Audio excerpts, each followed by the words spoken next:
Hey friends, tonight we're slicing through the icy crust of a vast, frozen continent, not with an icebreaker, but with our imaginations. We're venturing back to the heroic age of Antarctic exploration, a time when the world's southernmost point was as mysterious as the surface of the moon. Imagine for a moment your go-to comfort food. Maybe it's a warm bowl of mac and cheese, a slice of pizza, or a rich dark chocolate cake. Now imagine your ultimate comfort food is a greasy, lukewarm stew made of pounded dried meat, lard, and if you're lucky, a bit of penguin. Let's be honest, with your modern palate and reliance on DoorDash, you probably wouldn't have survived the menu for a week. The sheer, grinding monotony of the food was a challenge as great as the cold itself. But within that monotony, there were surprising moments of warmth, creativity, and strange, delicious comfort. So before you get cozy, take a moment to like the video and subscribe, but only if you genuinely enjoy what I do here. It helps this little corner of the internet find other people who enjoy drifting off to the stranger sides of history. And feel free to share your own location and local time in the comments. It's always nice to see where everyone is listening from. Now turn down the lights, maybe turn on a fan for some gentle noise, and let's begin tonight's journey together. Your journey doesn't begin on the ice, but in the bustling, noisy docks of London, or perhaps Hobart, Tasmania. The air is thick with the smell of coal smoke, salty brine, and a palpable sense of anticipation. All around you, the ship, your new home, is being loaded with an almost unbelievable quantity of supplies. You see massive crates of flour, hundreds of tins of sweetened condensed milk, cases of cocoa, and enough tea to brew 1,000 gallons. This is a scientific endeavor, after all, planned with military precision. The architects of your expedition believe they have conquered the challenge of nutrition in the polar wastes. They have two secret weapons, two pillars of your future diet, pemmican and the sledging biscuit. You pick up one of the biscuits. It's not a fluffy, buttery biscuit from a warm oven. It's a dense, tooth-threateningly hard square of unleavened flour and water baked to the consistency of fired clay. You could probably use it to scrape ice off a window or as a very ineffective paperweight. The idea is that it's pure, stable carbohydrate, designed to last for years without spoiling. You try to take a bite, but it's no use. You quickly learn the trick is to soak it in your tea, letting it soften into a mush. This will be your bread, your cracker, your everything for months, maybe years. Then there's the pemmican. This is the era's superfood, the original energy bar. You watch as huge tins of it are loaded into the hold. It's a simple, brutal recipe. Lean meat, usually beef, is dried until it's brittle, then pounded into a fine powder. To this powder, you add an equal weight of pure, molten fat, lard. The resulting mixture is sealed in tins, creating a calorie-dense brick that is supposedly the most efficient fuel for the human body. It smells faintly of old candles and roast beef. It doesn't look appetizing, but it represents life. It's the core of your diet, the fuel that will hopefully get you to the South Pole and back. But amongst these staples, you notice some surprising luxuries. There are cases of Cadbury's chocolate, specially commissioned for the expedition. There are tins of jams and marmalades, bottles of pickles, and even jars of fancy pâté. This is one of the more curious, mainstream facts of these expeditions. They weren't entirely about Spartan denial. The leaders, men like Shackleton and Scott, understood morale. They knew that a small taste of home, a single square of chocolate in the howling wilderness, could be as vital as 1,000 calories of pemmican. You even spot a few wooden crates stenciled with the words crème de menthe. A strange choice for the coldest place on Earth, but it's a reminder that these explorers were still men of their time, clinging to the small rituals of civilization. Historians still debate whether the meticulous, almost obsessive planning of these supplies was a sign of genuine scientific foresight or a psychological coping mechanism, a way to exert control over an environment that would ultimately prove to be utterly uncontrollable. As the last of the crates is loaded and the ship finally pulls away from the dock, you feel a sense of security. You are prepared. You have enough food to last for years. The cold, the darkness, the immense crushing silence of Antarctica.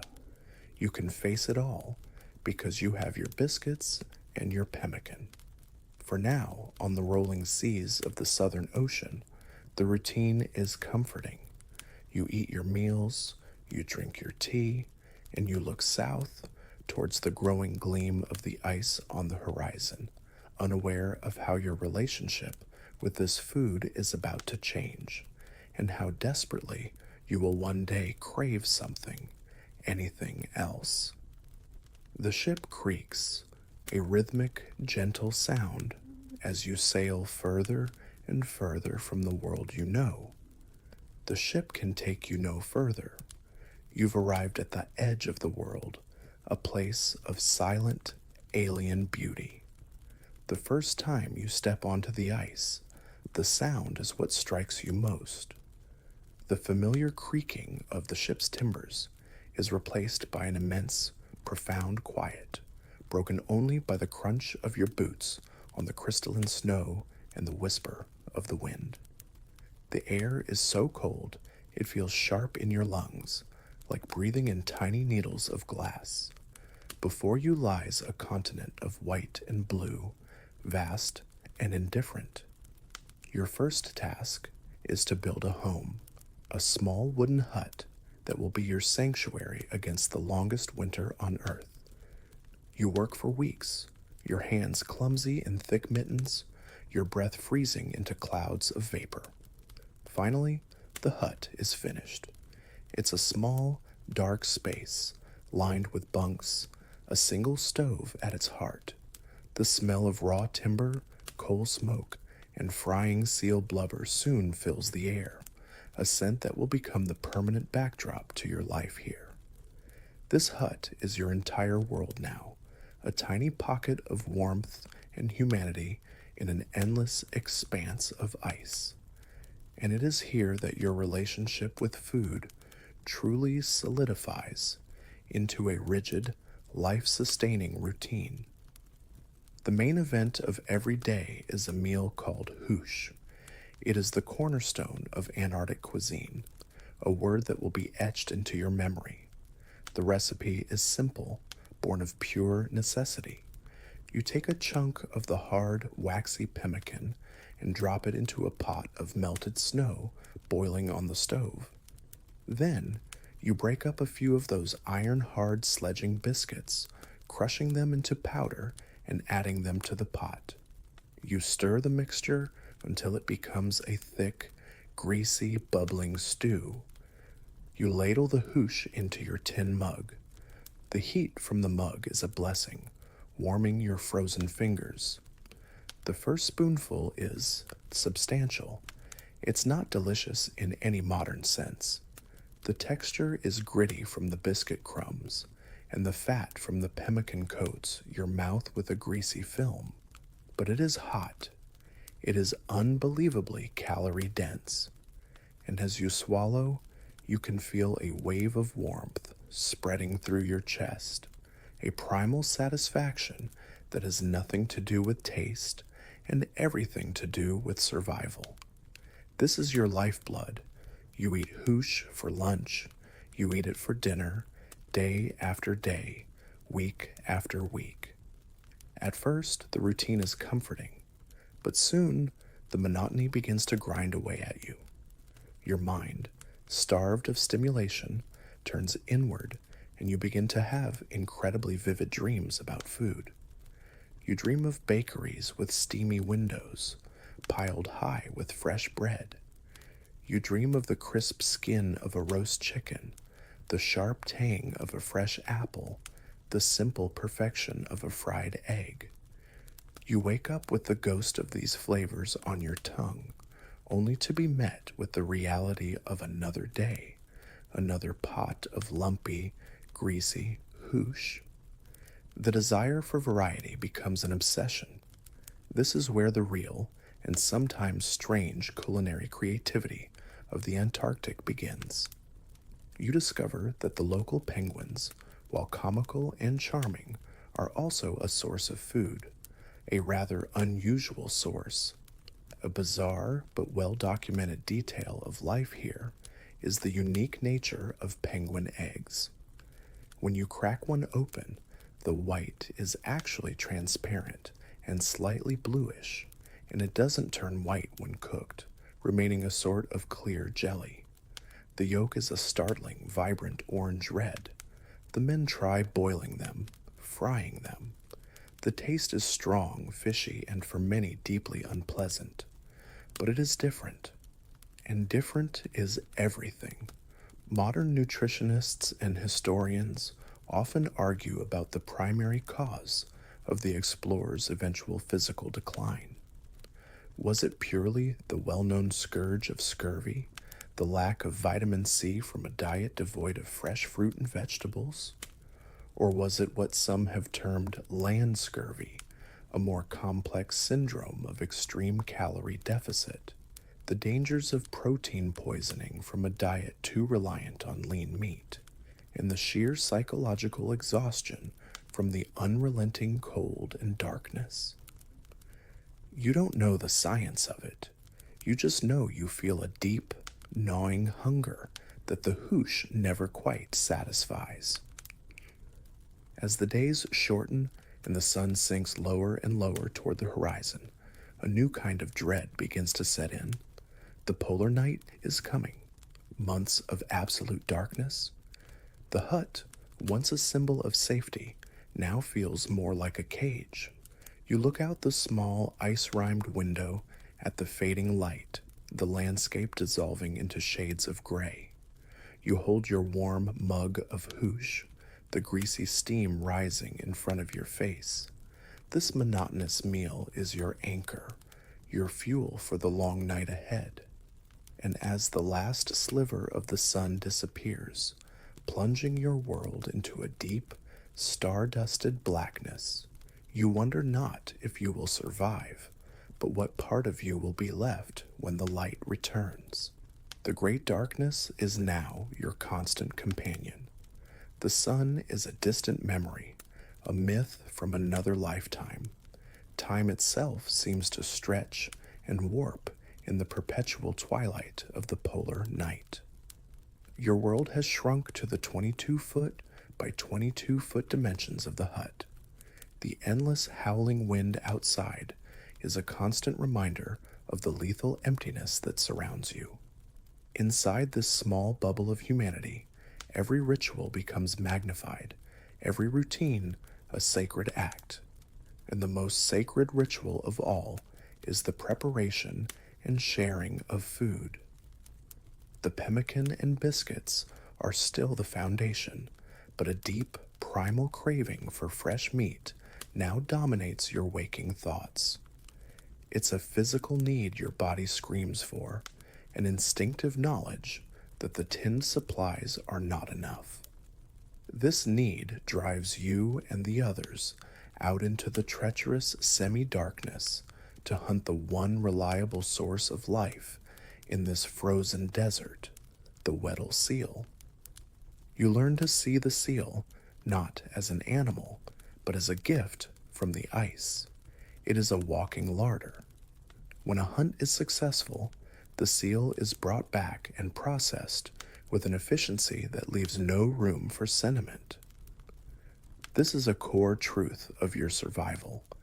The thick layer of blubber is carefully stripped away and rendered down into oil. This oil fuels the lamps that push back the oppressive darkness, and it feeds the stove that keeps the frost from crawling across your sleeping bag. It is light and it is warmth. The meat, dark and rich, is a welcome relief from the monotony of pemmican. It's tough and has a strong, oily flavor that would be overpowering back home, but here it's a luxury. You chop it up and add it to the daily hoosh, transforming the bland stew into something hearty and vital. The men discover, through trial and error, that eating the fresh seal liver seems to keep the worst of the scurvy symptoms, the sore gums, the lethargy, at bay. They don't know it's vitamin C, they just know it works. It is in this environment that your definition of comfort food begins to radically shift. One evening, as a special treat, the cook announces he's making something different. He takes the brains of a freshly caught seal, mixes them with a little flour and penguin egg, and fries the mixture in bubbling seal blubber. He calls them fritters. You watch, skeptical at first, as he plates the lumpy golden brown patties. You take a bite. The texture is soft, almost creamy, and the flavor is intensely rich and fatty. It's unlike anything you've ever eaten, and it is profoundly satisfying. Here, in the heart of the Antarctic night, a plate of fried seal brains becomes a delicacy, a 5-star meal, a moment of pure, unadulterated comfort that you will remember for the rest of your life. This constant darkness, however, takes a toll that no food can fully remedy. You see the signs of what the men call polar anemia or winter madness setting in. Men become quiet, irritable. Minor annoyances become major sources of conflict. A perceived inequality in the serving of the hoosh, someone taking an extra biscuit, these small things can fester in the close, dark quarters. It's a strange, tangential detail that the expedition planners couldn't account for, the psychological weight of a single biscuit. The social fabric of your small community is stretched thin, and food becomes both a potential source of conflict and the primary tool for mending it. Expedition logs and later analysis have led to a running debate among psychologists and historians. Was the primary function of these improvised feasts like a birthday celebration with a single precious tin of fruit cocktail saved for the occasion, nutritional or psychological? While the extra calories were vital, many argue the true value was in reaffirming social bonds. It was about creating moments of structured joy and ceremony, a way to tell the vast, uncaring wilderness that you were still human, still a society. When you all gather to share a single, carefully divided Christmas pudding made from crumbled biscuits, suet, and a dash of the precious hoarded brandy, the laughter feels like a weapon against the dark. For that one evening, you are not just survivors. You are friends sharing a meal. The act of sharing something rare and treasured rebuilds the bonds that the darkness and monotony threaten to unravel.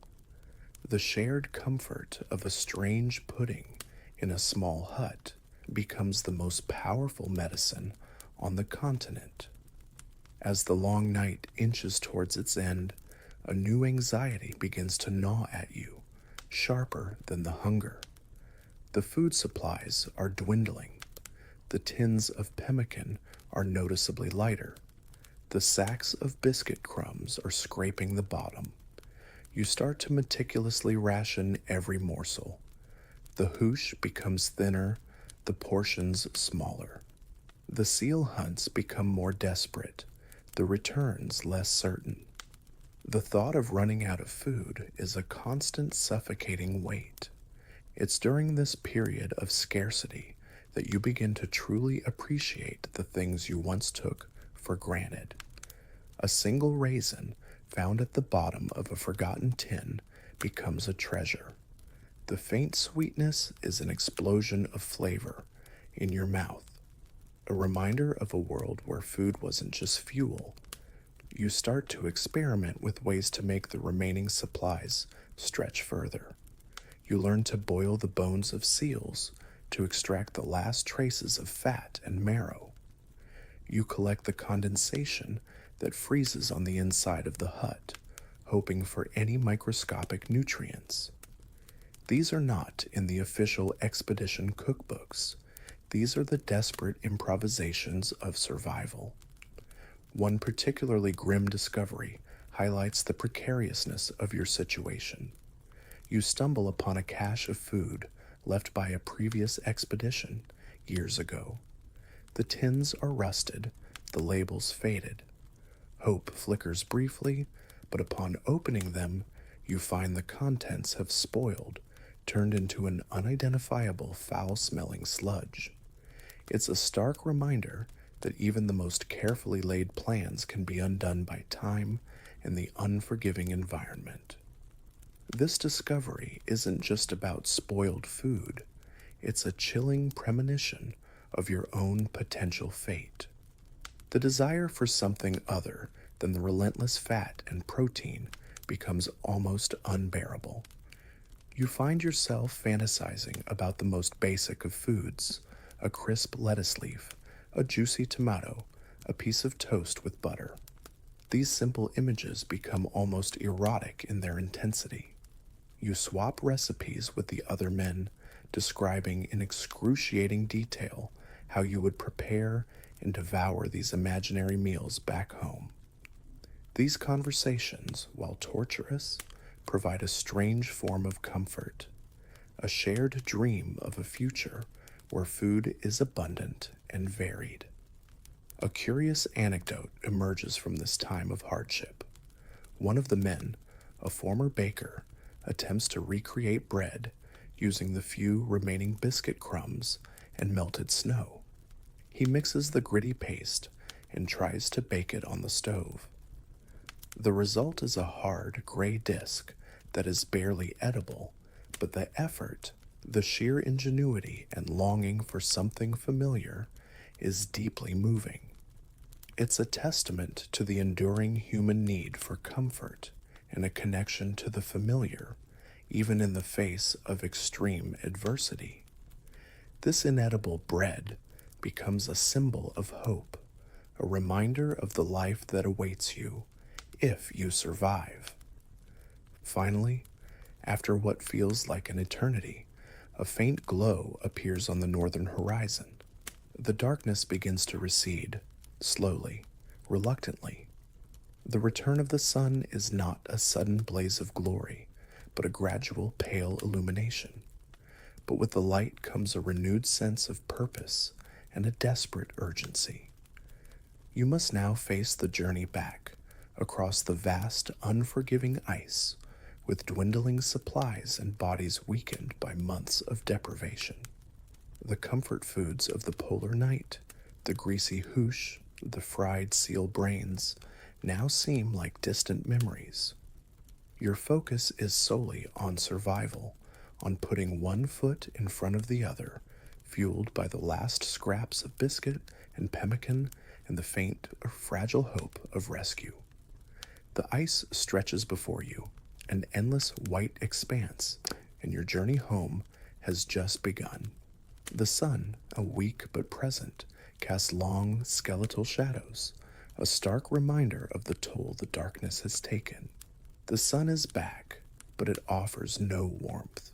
It's just a brighter kind of cold, a sterile light that glints off the infinite plains of ice. Now the real journey begins.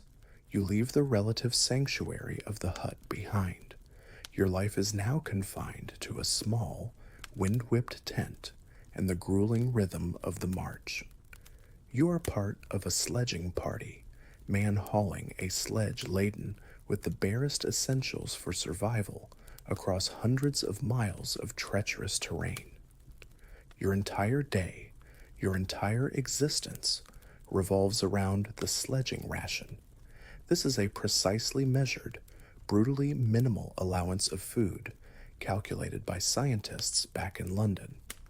Each morning, you are given your portion for the day: a hard block of pemmican, 4 dry biscuits, a small amount of sugar, a stub of cocoa powder, and a pinch of tea leaves. That's it. This is supposed to fuel your body for 10 to 12 hours of pulling a sledge that weighs hundreds of pounds through deep snow and over jagged ice ridges called sastrugi. You are burning 5, 6, 7,000 calories a day, but you are consuming perhaps 4,000. Every day, you are literally disappearing, your body consuming its own muscle to stay alive. The hunger is no longer a dull ache. It is a sharp, physical pain, a constant companion on the march. In the evening, huddled inside the tiny tent, the roar of the wind a constant pressure on the thin fabric walls, you perform the nightly ritual. You chip ice into the cooker, wait for it to melt, and then drop in your pemmican block. You watch it dissolve into the familiar greasy stew. You dunk your biscuits. There is no conversation. Chewing is a chore. Swallowing is a chore. Food is no longer about comfort or pleasure. It is a desperate mathematical equation for survival. This is when one of the expedition's grimmest, most necessary plans comes into play. Your party was accompanied by several hardy Siberian ponies, brought to haul the heaviest gear over the first leg of the journey. You gave them names. You patted their necks and felt their warm breath on your frozen face. But there was always a second, unspoken purpose for them. When a pony can go no further, it becomes the next supply depot. The decision is made with heavy hearts, but without hesitation. It is a tragic but central fact of these early expeditions. The first meal of pony hoosh is a strange experience. The meat is sweet compared to the oily seal, and the sheer volume of it feels like a feast. For a day or two, your bellies are full. Your strength returns. This grim, heartbreaking meal is a surprising comfort, a brief reprieve from the slow starvation of the sledging ration. But it is a comfort tinged with sadness, a reminder of the brutal calculus of this place. Even in this state of managed starvation, the human need for ritual persists. For reaching a specific milestone, crossing a certain line of latitude, sighting a distant mountain range for the first time, a special ration is declared. This isn't a feast. It's a single caramel sweet, or 1 extra sugar cube in your tea, saved for weeks for just this moment. You unwrap the small candy with trembling, frost-bitten fingers. You place it on your tongue and let it dissolve as slowly as possible, closing your eyes, trying to absorb every molecule of its glorious, shocking sweetness. For 30 seconds, the pain in your muscles and the gnawing hunger fade away. It's a tiny act of defiance, a moment of pure, transcendent joy in the middle of an icy hell. It's a weird detail that a single piece of candy could become a profound spiritual experience, but it was. Historians and expedition analysts still debate the fatal flaw in the planning of some of these journeys. Take the famous race to the pole. Was it the choice of ponies, which sweated and struggled in the cold, over the more efficient dog teams used by rivals like Amundsen? Was it the specific formula of the pemmican, which some modern scholars argue was deficient in the right kinds of fats needed for extreme exertion? Or was it simply a tragic miscalculation, an underestimation of the sheer voracious energy demands of the Antarctic continent itself? You don't know the answer. You only know the result. You feel it in your bones, in the hollow space where your stomach used to be. You march on, a skeleton crew of gaunt, bearded men driven by maps and the hope of reaching the next supply depot. These depots were laid out on the journey in, caches of food and fuel that are supposed to sustain you on the return. You navigate by compass and chart, your thoughts reduced to a simple mantra. Just reach the depot. The depot is salvation. After weeks of punishing travel, you see it in the distance, a small black flag fluttering against the endless white. A surge of adrenaline, of hope, courses through you. You stumble the last mile, your minds filled with visions of the food and fuel waiting there. You arrive, exhausted, digging through the snow to uncover the cache. And then the ultimate horror. The tins are there, but there are fewer than you expected. A key tin of biscuit is broken open, the contents spoiled. The crucial canister of fuel for your stove has a leaky seal, and most of it has evaporated into the frigid air. The depot is short. It is not enough, and the next depot is 100 miles away. The silence that falls over your small party is heavier and colder than the ice beneath your feet. The discovery at the depot hangs in the air, a cold, unspoken death sentence. The careful mathematics of your survival have been shattered. The numbers no longer add up. There is not enough fuel to cook the meager food you have left, and not enough food to give you the strength to reach the next depot. Hope, which had been your fuel for so many miles, now evaporates into the thin, frozen air. It is here, at the absolute edge of endurance, that the definition of food is stripped down to its most primal, desperate core. You look at your gear not for its function, but for its potential calories. Your gaze falls upon the thick leather sledge harnesses and the soles of your spare boots. This becomes your final, horrifying pantry. This is a mainstream documented fact of survival in the polar wastes. You and the other men take your knives and cut strips from the frozen stiff leather. You place the strips in the cooking pot with the last of your fuel, boiling them for hours. The process fills the small tent with an acrid, smoky smell. Eventually, the leather softens into a gelatinous, glue-like substance. You force it down. It has almost no nutritional value, but it is something warm in your stomach. It is a gesture against the void. You are eating your own means of travel, a grim metaphor for your situation. Your body begins to shut down. The gnawing pain of hunger fades into a strange, floaty detachment. You feel incredibly light, as if you might drift away on the wind. Your thoughts become slow and disjointed. The faces of your companions are gaunt, skeletal masks with hollow eyes. You march in silence, each man locked in his own dwindling world, the only sound the rhythmic ghostly crunch of your own footsteps. The vibrant food fantasies of the long winter are gone. Now your mind, when it wanders, drifts to simpler memories, the warmth of a kitchen, the smell of baking bread, the feeling of a full stomach after a simple family meal. These memories are not torturous anymore. They are a gentle, final comfort. In the midst of this complete physical collapse, you notice a bizarre, final detail of human resilience.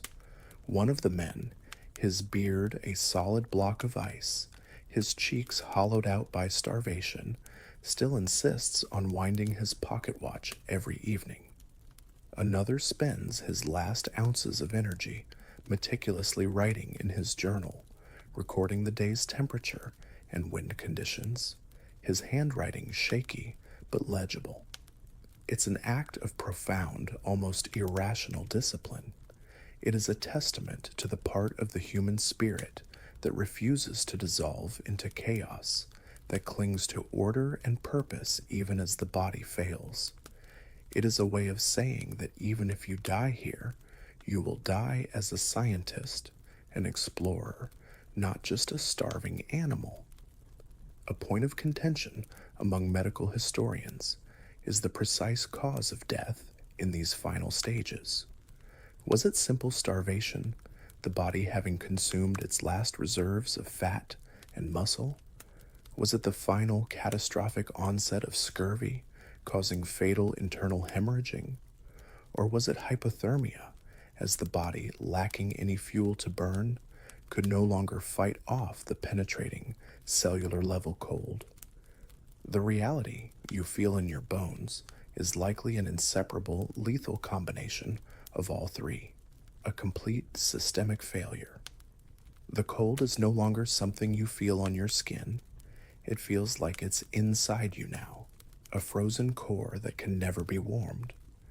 Eventually, a day comes when you can go no further. Your legs will not obey your commands. The decision is made without words. You and the remaining men pitch the tent one last time. The wind howls outside, a lonely ancient sound. Inside, you crawl into your reindeer skin sleeping bags, the familiar ritual a comfort in itself. There is nothing left to eat, nothing left to burn for warmth. There is only the waiting. You lie back, the immense weight of the journey finally lifting. There is no panic, no fear, only a profound sense of quiet and an overwhelming weariness.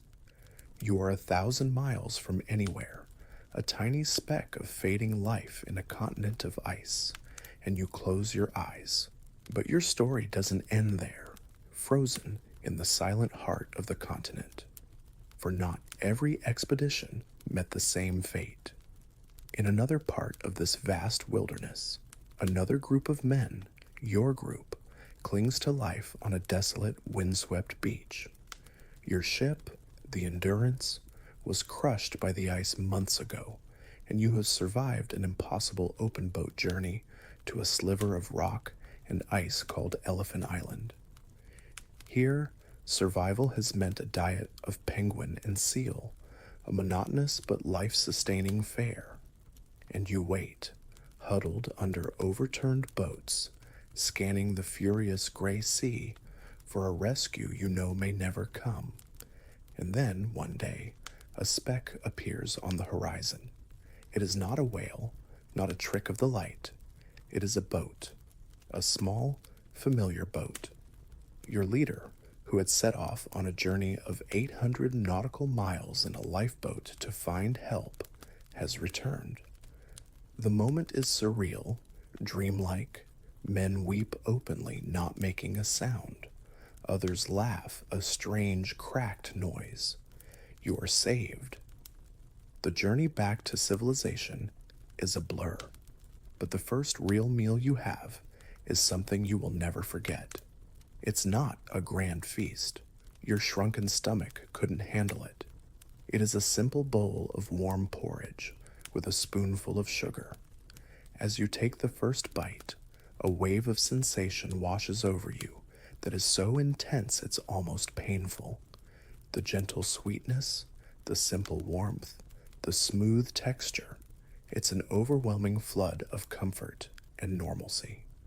You eat slowly, deliberately, tears rolling down your gaunt cheeks into your bowl. After months of greasy, gamey meat and the constant threat of starvation, this plain, humble porridge is the most exquisite meal of your life. The simple act of eating something that was not hunted, that was not a desperate measure, feels like a resurrection. For the rest of your life, your relationship with food is fundamentally changed. This is the lasting personal legacy of your time on the ice. You find you cannot bear to see food wasted. A crust of bread, a spoonful of leftover potatoes, these are things to be respected, to be saved. Friends and family might find this strange, this obsessive frugality, but they cannot understand. They don't know the crushing weight of true hunger, the life or death importance of a single biscuit. You carry the memory of that hunger with you always. It's a strange, yet quiet companion, a reminder of how close the line is between a full plate and an empty one. The legacy of these early expeditions, your expedition, is twofold. There is the tale of tragedy, of those who never returned, whose stories taught the world invaluable, brutal lessons about the continent's unforgiving nature. And there is the tale of endurance, which redefined the limits of what the human body and spirit were thought to be capable of. Nutritionally, the suffering was not in vain. The data, meticulously recorded in journals even in the final, desperate days, became the foundation of modern polar science. The critical importance of vitamins, the precise caloric needs for survival in the cold, the prevention of scurvy, all of this was knowledge paid for with unimaginable hardship. Your own journey is over. You are back in a world of soft beds, warm rooms, and endless food. The constant howling of the wind is replaced by the gentle hum of a quiet evening. The memory of the ice, the taste of pemmican hoosh, the desperate joy of a single piece of candy, these things will never fully leave you. But they are ghosts now, memories that flicker and fade. You hold a simple cup of tea, the ceramic warm in your hands, the steam rising in a gentle curl, and you are safe.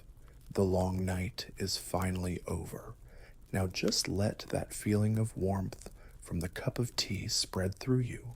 Allow the story to fade, like the last embers of a campfire settling into a soft, gentle glow. The vast white landscapes of ice can now melt away into the comfortable darkness behind your eyelids. Let go of the biting wind and the endless snow. Replace it with the feeling of your own comfortable bed, the weight of your blanket, the softness of your pillow.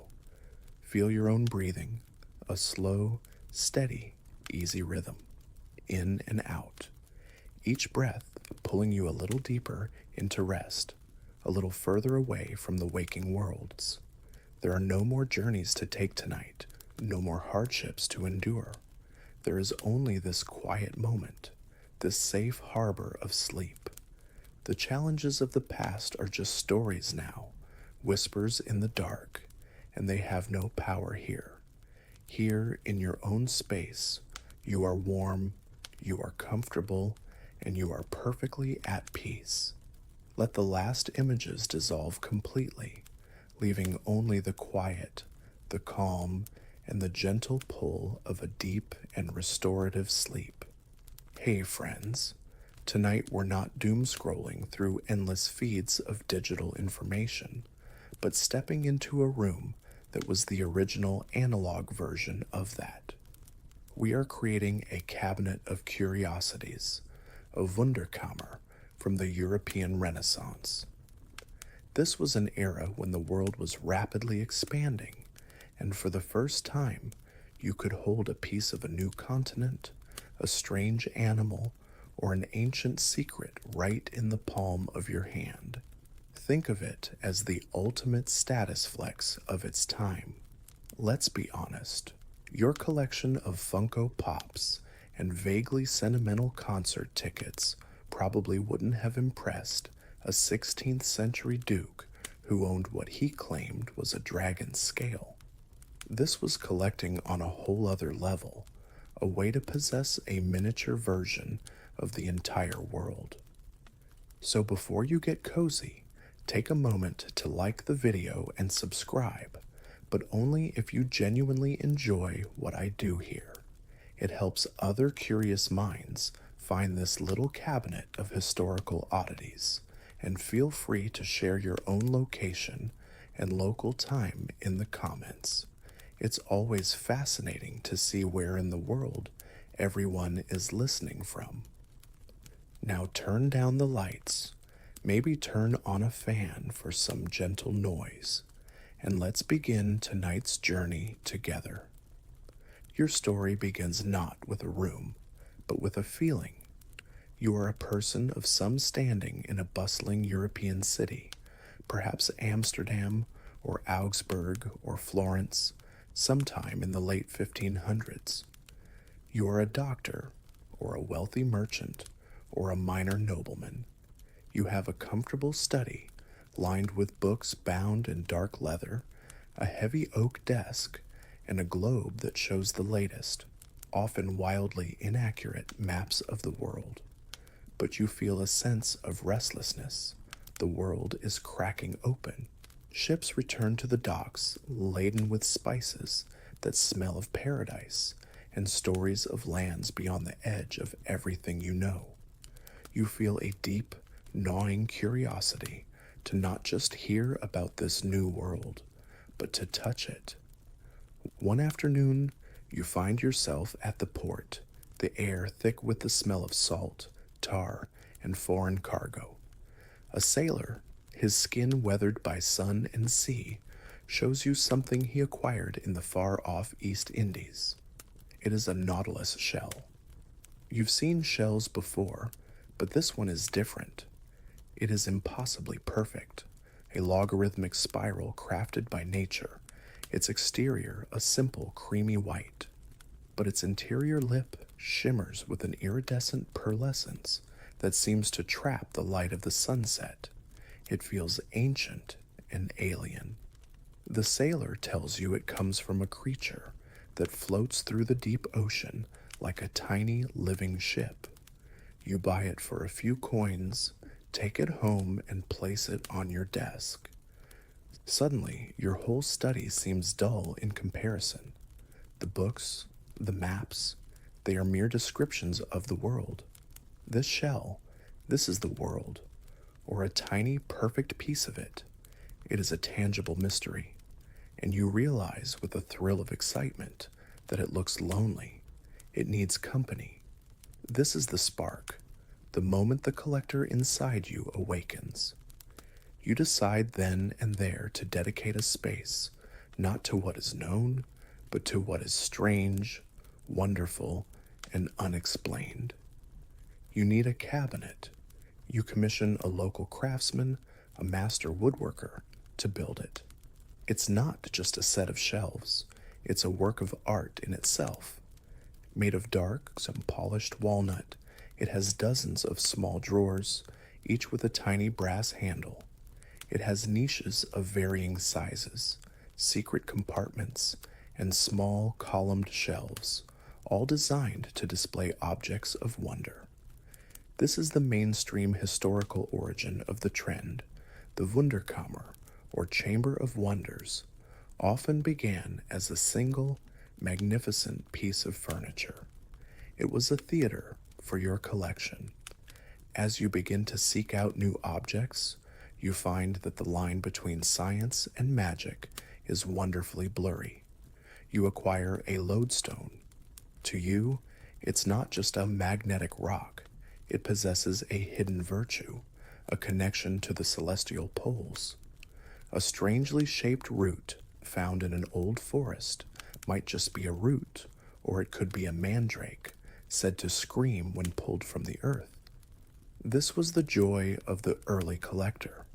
Every object held a story, and the possibility of magic was part of its value.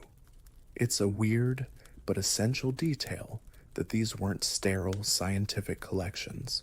They were deeply personal and often touched by superstition. Historians still debate whether the primary motivation behind these early collections was scientific or social. Were you genuinely trying to create a theater of the world, to understand God's complex and beautiful creation, a microcosm of the macrocosm? Or were you mostly just trying to show off your wealth and worldliness to your rivals over a glass of spiced wine when they came over for dinner? The truth, as you place your second object, a chipped Roman coin, next to the nautilus shell, is that it's a delicious and very human mixture of both. The hunt has begun. You now look at the world differently. Everything, a strangely shaped stone, a colorful bird, a piece of ancient craftsmanship, is a potential addition to your cabinet. And the feeling is absolutely exhilarating. Your cabinet, once a solitary, gleaming piece of furniture, is now the gravitational center of your life. The initial thrill of acquiring that first nautilus shell has blossomed into a full-blown, systematic obsession. You no longer simply wait for wonders to drift into the city's port. You actively hunt them. You develop a network, a web of correspondence that stretches across Europe. You write letters in elegant, looping script to fellow physicians, scholars, and other collectors, trading information, descriptions, and even objects themselves. You have agents at the docks, men you pay to be your eyes and ears, to get first look at the cargo of any ship returning from the Levant or the mysterious lands of the New World. As your collection grows, you begin to understand the philosophical architecture behind the hobby. You learn the proper terms. The world, you are taught, can be divided into categories, and your cabinet should reflect this divine order. First, there is naturalia, things made by nature, the handiwork of God. Then there is artificialia, things made by the hand of man, showcasing human skill and ingenuity. Your cabinet becomes a dialogue between these two fundamental forces. The naturalia section grows quickly. You acquire a stunning collection of shells, each one a jewel of geometry and color. You have branches of coral that look like miniature blood-red trees from a fantasy forest. You have minerals and crystals that glitter in the candlelight, amethyst, quartz, and fool's gold that still gives you a little thrill. You obtain a strange, gnarled piece of wood that an old woman swore was from a tree struck by lightning, and it smells of ozone and myth. Each object is a conversation piece, a tiny node in the vast story of the natural world.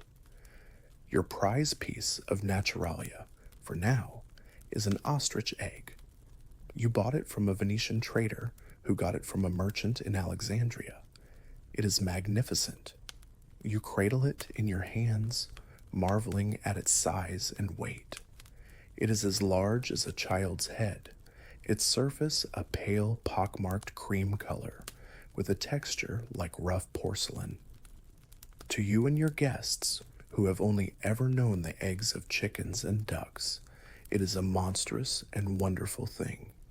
It speaks of vast, hot continents and impossible birds.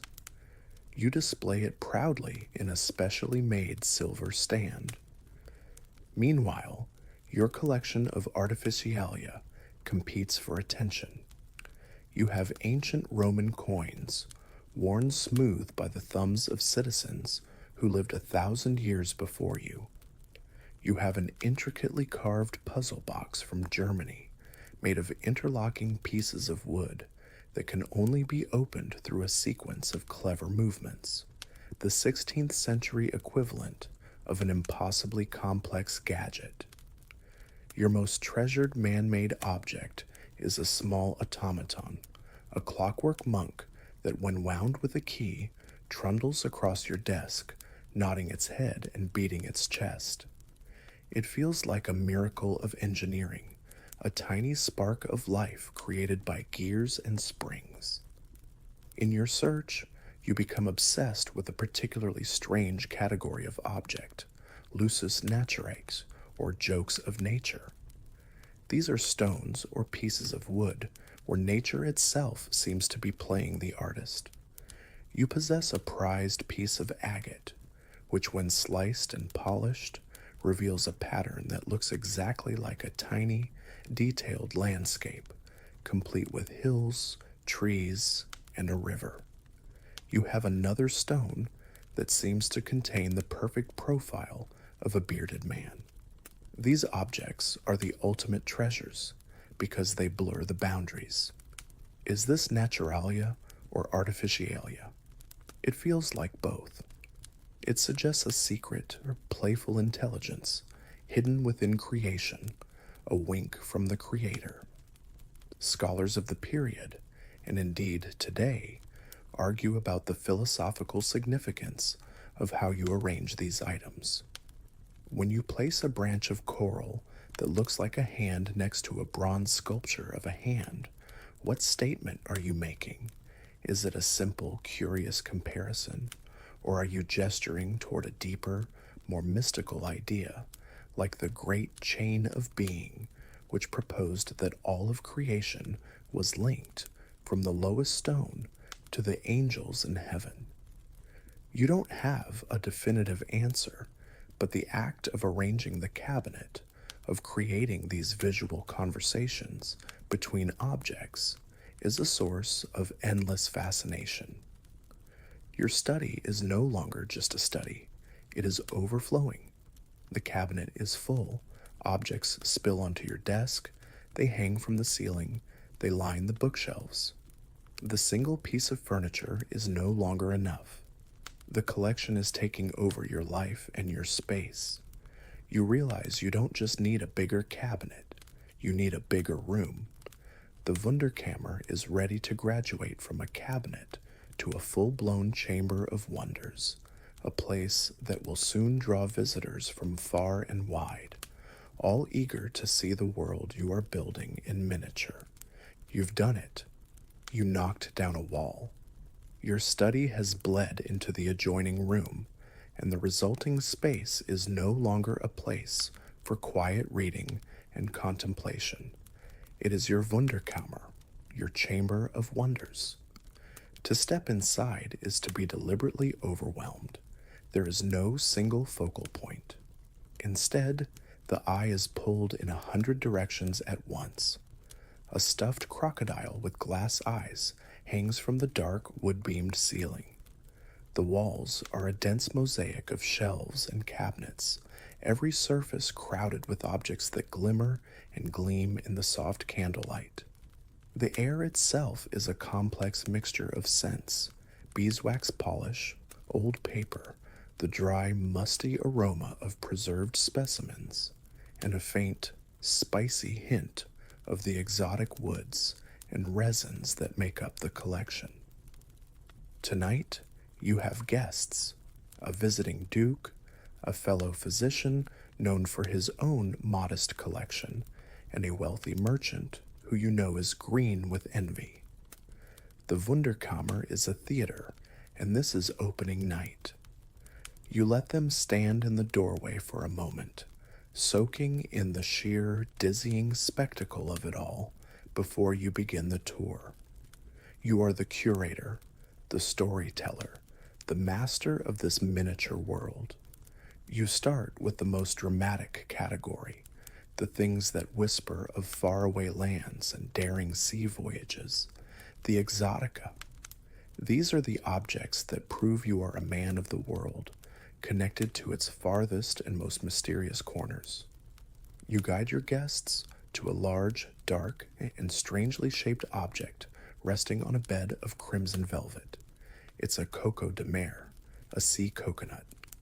This massive, bilobed seed was a true mystery of the age. They washed up on the shores of the Indian Ocean, but for centuries, no one had ever seen the tree that produced them. Legends claimed they grew in a magical forest at the bottom of the sea. You explain to your guests that it is said to be a powerful antidote to all poisons. The Duke raises a skeptical eyebrow, but the merchant looks at it with undisguised longing. Next to it, you show them other treasures. A fan of brilliant blue and gold macaw feathers from the New World, so vibrant they seem to generate their own light. A delicate porcelain teacup from Ming Dynasty China, its surface so thin you can almost see the candlelight through it. You allow your guests to touch a heavy, sharp-edged piece of obsidian, explaining that it was once the tip of a sacrificial knife used by the Aztecs. Each object is a portal to another world, and holding it is like a form of time travel. But the true centerpiece of your collection, the object that inspires hushed awe in all who see it, rests in the very center of the room. You call it your unicorn horn. It is over 5 feet long, a beautiful tapering spiral of pure ivory that seems to hum with a secret energy. You explain, in a low and serious voice, that this is the horn of the mythical unicorn, obtained at great expense from a trader who sourced it in the frozen seas of the north. You tell them the legends, that if you dip the tip of the horn into a cup of wine, it will bubble if the wine is poisoned.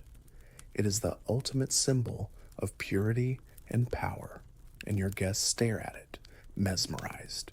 You, of course, have no idea it's actually the tusk of a narwhal, a sea-dwelling whale.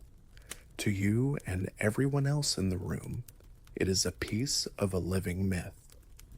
Tucked away on a lower shelf is an object you have a more complicated relationship with.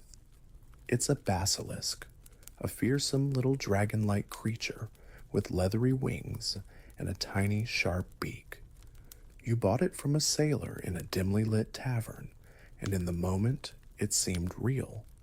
Now, in the clear light of your chamber, you can see the clever stitches where the wings of a bat have been attached to the body of a dried fish, its head manipulated into a reptilian snarl. This is a manufactured wonder, a brilliant fake. It's a classic example of a weird but common detail in these collections.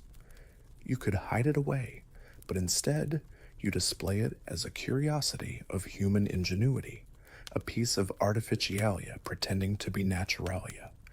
It's a test for your guests.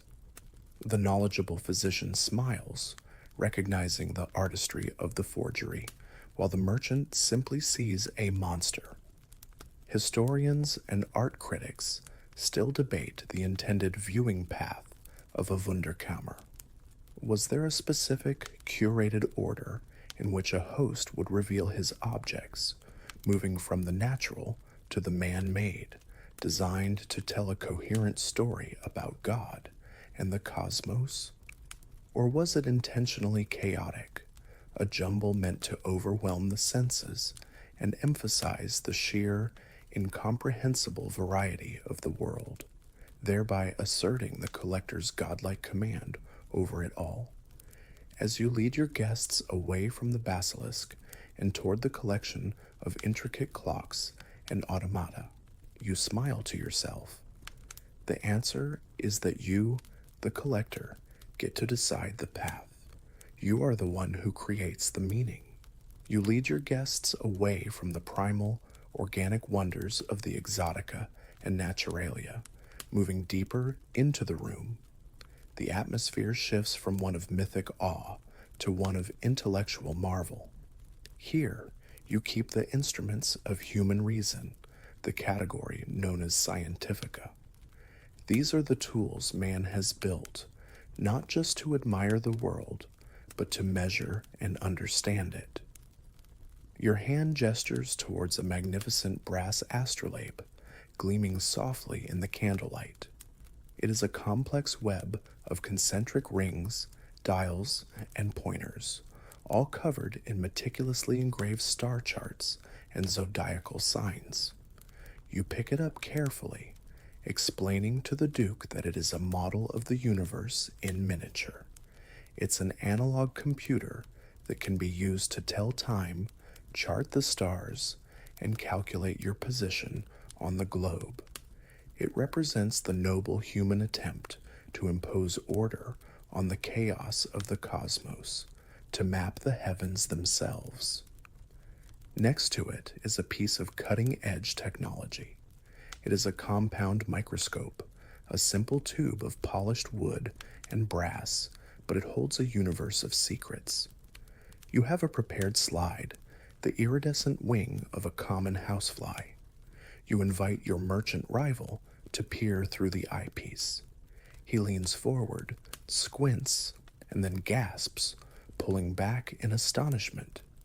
He describes the intricate honeycomb-like structure he sees, a level of complexity in something so mundane that he had never imagined. In that moment, the fly's wing is just as wondrous as the unicorn horn, revealing that the infinitely small is as mysterious and beautiful as the infinitely large. You are not just collecting the world, you are revealing a hidden one. Your tour of the human body comes next. You show them a small, exquisitely carved ivory skeleton, no taller than your hand. It's an anatomical model, and you demonstrate how the tiny rib cage can be removed to reveal miniature, perfectly rendered organs. It's both a scientific tool for a physician like yourself and an object of morbidly beautiful artistry. It is a reminder that the human body is its own Wunderkammer, a cabinet of organic curiosities that you are only just beginning to map. Having demonstrated man's ability to understand nature, you now pivot to show the sheer, joyful artistry of his creations, the peak of artificialia. You lead them to a small vitrine, handing the physician a magnifying glass. Inside, resting on a tiny velvet cushion, is a cherry pit. The physician looks at you, confused for a moment, before leaning in with the glass. His eyes widen. He explains to the others that the surface of this single pit has been carved with over 100 distinct human faces, a scene from the Bible in microscopic detail. It is an object of almost insane patience and skill, a testament to what a human hand can achieve. It's a powerful contrast to the grand, sweeping gestures of nature, like your ostrich egg. It is a whole world contained in something that could be lost in the pocket lint. Amidst these masterpieces, you have a collection of what might be called perfect imperfections, a weird and very personal subcategory. You show them a book from a famous printer, but one that has a spectacular printing error on the title page, making it utterly unique. You have a piece of beautiful Venetian glass, a goblet that was warped by a fire in the workshop, twisting it into a new, strange, and beautiful shape. These objects tell a story of accident and chance. Their value comes not from their perfection, but from their unique flaw, a detail that speaks to a more sophisticated understanding of what makes something rare and interesting. Modern curators often discuss the hierarchy of the senses in these cabinets. While sight was obviously the most important, how much did the other senses matter? The debate centers on whether this was a truly multisensory experience. You decide to demonstrate. You open a drawer and take out a heavy, pitted, rust-colored rock. You place it in the Duke's hand. He is surprised by its unexpected weight. A meteorite, you explain. A stone that fell from the heavens. The ability to feel its density, its cold, rough texture, connects him to the object and to its cosmic story in a way that just looking never could. The experience of the cabinet is not just visual, it is tactile. It is about holding the world in your hand. Your guests are dizzy with wonder. You have shown them the natural, the mythical, the scientific, and the artistic. You have taken them from the bottom of the sea to the heavens, from the new world to the microscopic world inside a drop of water. As the tour concludes for the evening, you stand back and look at your chamber. It feels complete, a perfect microcosm. You have captured the entire world in all its variety and mystery and contained it within these four walls. You have become the master of your own tiny universe. The formal tour has concluded, but the evening is far from over. Your guests, their minds buzzing with all they have seen, now settle into comfortable chairs you've arranged in a small clearing within the room. A servant brings warmed and spiced wine. This is the second, equally important function of the Wunderkammer. It is not just a gallery to be viewed in silence, it is a social hub, a conversation room, the ultimate Renaissance man cave, where status and intellect are the main currencies. Now, your role shifts from curator to storyteller. This is a crucial, mainstream fact about these collections. An object's worth was inextricably linked to its story. You spend the next hour weaving tales for your guests. You recount the story of the Nautilus shell, the very first piece, embellishing the tale of the grizzled sailor who sold it to you. You describe the tense auction where you outbid a Florentine rival for the Roman coin, a victory that still tastes sweet. You tell them of the long, dangerous journey the Chinese teacup took along the Silk Road and then by sea, passing through a dozen hands before reaching yours. The stories give the objects life, transforming them from static curiosities into characters in the grand drama of your life and the world at large. As the wine warms their spirits, you explain the deeper philosophy behind your collection. You tell them that the Wunderkammer is more than just a hobby. It is a theater of the world. By gathering together examples from all corners of creation, mineral, vegetable, animal, and the works of man, you create a model of the universe. It is a way to study and understand the mind of God by seeing the connections between all things. You can draw a line from the fossilized shell, Naturalia, to the Nautilus shell, Naturalia, to the mathematical perfection of the astrolabe, Scientifica, to the spiraling design on a silver cup, Artificialia. They are all echoes of the same divine geometry. Just as you are waxing philosophical, a servant enters with a small, carefully wrapped parcel. It's from one of your agents at the port. You open it with a sense of theatrical excitement. Inside, preserved in a jar of alcohol, is a chameleon. Your guests lean in to look at the strange creature with its independently moving eyes and curled tail. It's a perfect addition. It is natural, exotic, and seems almost magical.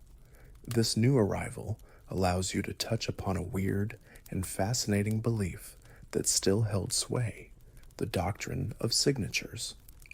This was the idea that God had left clues, or signatures, on things to indicate their purpose. A plant with a heart-shaped leaf might be good for the heart. A stone that looked like an eye could be used to treat eye ailments. You suggest to your physician friend, with a twinkle in your eye, that perhaps the chameleon, which can change its appearance to hide from sickness, could be studied to help treat diseases that likewise change their nature in the body. It's a moment where early biology and magical thinking intersect beautifully. A significant debate among intellectual historians, which your chamber perfectly embodies, revolves around whether the Wunderkammer was the direct ancestor of the modern museum or a philosophical dead end. One side argues that your impulse to collect, categorize, and display is the clear origin of today's scientific institutions, but the other side contends that your chamber's embrace of the fantastical, your unicorn horn proudly displayed near your microscope, and its focus on wonder over empirical evidence, makes it a fundamentally pre-scientific phenomenon. They say it is a way of thinking that had to be dismantled before true, rational museums could emerge. You live happily in the middle of this contradiction, afoot in both the world of myth and the world of measurement. The evening finally winds down. Your guests depart, their heads full of stories, their imaginations sparked. You walk them to the door and then return alone to your chamber. The silence is deep and satisfying. You walk through the crowded aisles, the flickering candlelight casting long, dancing shadows that make the stuffed crocodile seem to sway gently, and the faces in the cherry pit seem to whisper. You pick up the new chameleon, finding the perfect spot for it near a branch of oddly colored coral. Everything is in its place. The room feels like a complete, harmonious thought. You have done more than collect objects. You have built a world that makes sense, a universe where everything is connected, and you are its master. It is a feeling of absolute intellectual and aesthetic control, and it is a peak from which the only way to go is down. Decades have passed. The world outside your window has continued to change, and with it, the very way people think. A new age is dawning, an age of reason. The old, comfortable blend of science and magic is beginning to curdle under the bright, harsh light of a new tool, the scientific method. There is a new emphasis on evidence, on observable proof, and on systematic classification. Wonder is no longer enough. One afternoon, you host a new kind of visitor. He is not a fellow collector eager to trade stories, nor a nobleman looking to be entertained. He is a young, sharp-eyed man, a member of one of the new Royal Societies or Academies of Science. He represents the future. He walks into your Wunderkammer, and he does not gasp. He observes. You begin your usual tour, but the rhythm is different. When you present your magnificent unicorn horn, he nods politely. A beautiful specimen, he says, of the tusk of the narwhal, Monodon monoceros. He pulls a small printed pamphlet from his coat and shows you a new, detailed anatomical drawing of the sea creature, complete with its single spiraling tusk. He explains that Scandinavian naturalists have proven its origin beyond doubt.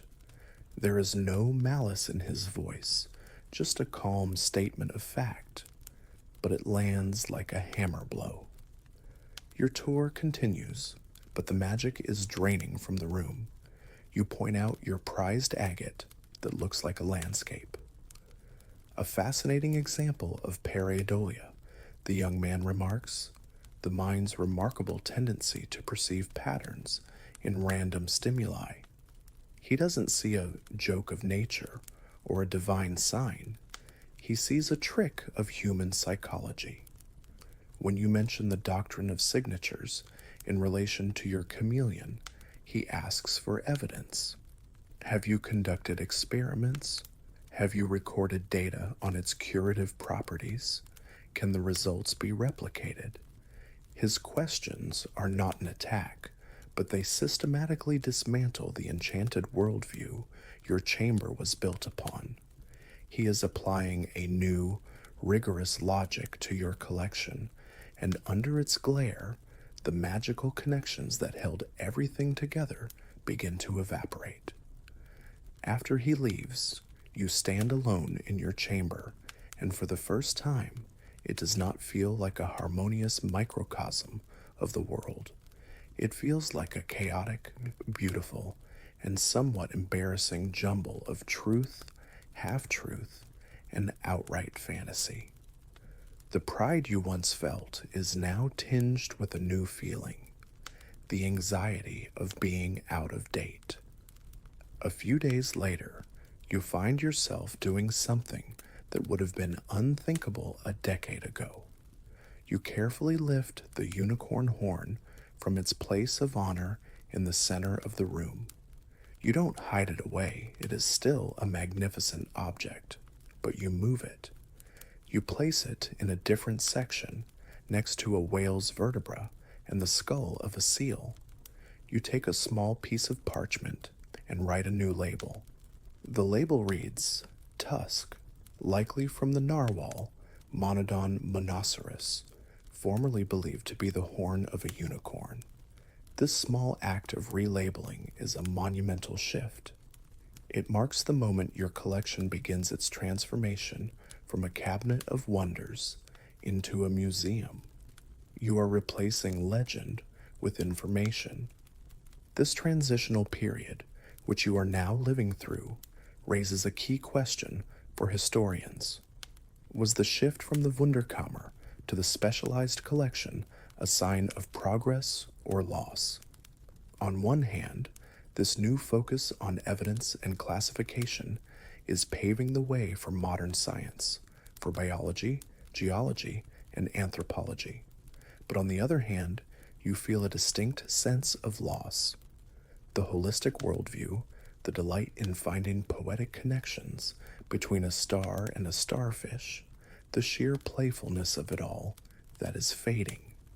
You are gaining understanding, but you are losing enchantment. You sit at your heavy oak desk, the room quieter now, the candlelight seeming to illuminate more dust than magic. The joyful certainty of your younger years has been replaced by a more sober and more complex curiosity. You pull out a fresh sheet of paper and dip your quill in the ink. You are beginning a new monumental task. You are creating a catalog, not a collection of exciting stories and myths, but a systematic inventory. You will measure and weigh each object. You will organize them not by what they resemble, but by what they are, according to the new principles of natural philosophy. The great, exhilarating hunt for objects is over. The slow, methodical work of classifying them has just begun. Your final years are quiet ones, spent mostly within the walls of your chamber, but the room's character has changed completely. The work of creating your great catalog has transformed it, and you. Gone are the days of theatrical tours and spiced wine. Now the chamber is a silent, scholarly space. The air smells of ink and drying paper. You spend your afternoons with calipers and scales, meticulously measuring specimens. You consult the latest scientific publications from London and Paris, updating your labels with new Linnaean classifications. Your collection is no longer a theater of wonder. It has become a library of things, a data set of the physical world. The young, sharp-minded men from the academies now visit you not for entertainment, but for research. They spend hours sketching your preserved chameleon, comparing your collection of beetle specimens, or borrowing your microscope to examine your slides of diatoms and algae. You are no longer the flamboyant master of a magical realm. You have become something new, the respected custodian of an important archive. There is a quiet satisfaction in this role, but you feel a gentle melancholy for the passionate, wondrous chaos of the past. As you grow old and frail, a new anxiety settles in your mind. What will become of your life's work? You have no children who share your passion. To them, the chamber is just an eccentric old man's dusty clutter. This was the ultimate fate of nearly every great Wunderkammer. Without the original collector's vision and storytelling to hold it all together, the collection was just a room full of strange objects. Its value was in your mind, in the connections you forged. You know that after you are gone, your magnificent unified microcosm will likely be scattered to the winds. One evening, you take a final tour of your own chamber. You walk slowly, your hand brushing against the familiar wood of the cabinets. You look at the shelves, no longer a dizzying array, but an orderly progression. The shells are with the shells, the minerals with the minerals. The labels are neat, the information precise. The wild magic is gone, but in its place is a different, more sober kind of beauty, the beauty of knowledge. You can now admire the narwhal tusk for the incredible real-life Arctic creature it came from, a marvel of evolution, rather than for the mythical beast it never was. You have traded fairy tales for facts, and you realize with a sense of peace that the facts are often just as wondrous. The legacy of your life's work, you realize, is not in the grand, holistic vision, but in the small details. While your all-encompassing chamber will not survive, the methods you developed will. The very act of creating small drawers to hold delicate objects is the direct ancestor of the climate-controlled storage in the basements of today's museums. The way you tried to display a preserved bird with a painted backdrop of its habitat is the first whisper of the modern diorama. Your passion project was a beautiful, necessary, and ultimately doomed stepping stone. And so, when you are gone, the collection is broken up just as you feared. But it is not lost. A new university, founded in the spirit of the Enlightenment, purchases your entire mineral collection for its geology department. The Royal Society acquires your astrolabe and microscope. A wealthy lord buys your most beautiful carvings and automata. And your great unicorn horn, correctly labeled and with a full provenance, finds its way into a new and revolutionary public institution, a museum. There, behind a velvet rope, it is viewed by hundreds of people a day, from nobles to common shopkeepers. They look upon it with a new kind of wonder, a wonder born not of myth, but of science and of history. Your private passion has become public knowledge. The story of your chamber is over, but the story of its objects, now scattered to the world, has just begun. Relaxation. Now, let the image of that dusty, quiet chamber gently fade away. Allow the old wood, the gleaming brass, and the strange, silent objects to dissolve into the comfortable darkness. Your journey into the past is over. Let go of the need to collect, to categorize, to understand. There is nothing you need to do now but rest. Turn your attention from the world of things to the world within. Feel the gentle weight of your blanket, the soft support of your pillow. Become aware of your own breathing, a slow and steady rhythm, like a quiet tide. With each breath in, you draw in calm, and with each breath out, you release the day, letting go of all your thoughts and worries. There are no more stories to follow, no more questions to answer. There is only this peaceful moment, this safe and quiet space you have created for yourself. Allow the gentle current of your breathing to carry you away from the shore of wakefulness and out into the deep, calm ocean of sleep. Good night.